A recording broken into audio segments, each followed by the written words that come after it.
জনাব জামাল আহমেদ চৌধুরী স্বতন্ত্র প্রার্থী। বৈধ প্রার্থীদের নাম ঘোষণা করছি।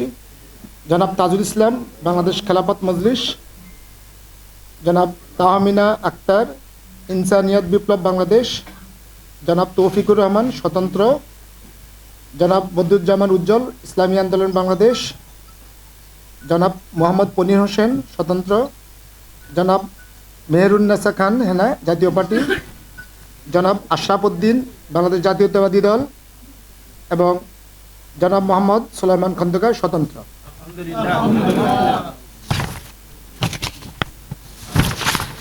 নরসিংদী 199 নম্বর আসন।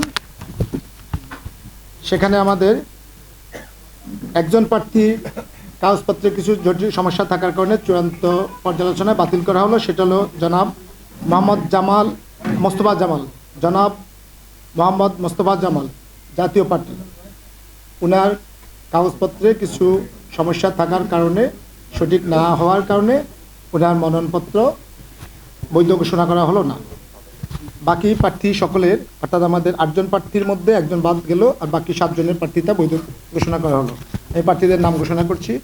জনাব খায়রুল কবির খোকন বাংলাদেশ জাতীয়তাবাদী দল,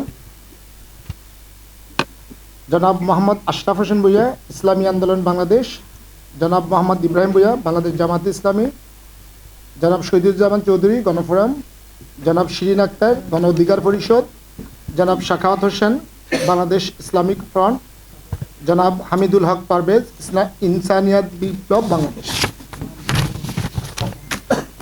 নরসিংদী 5 203 নম্বর আসন জাতীয় সংসদে। এখানে আমাদের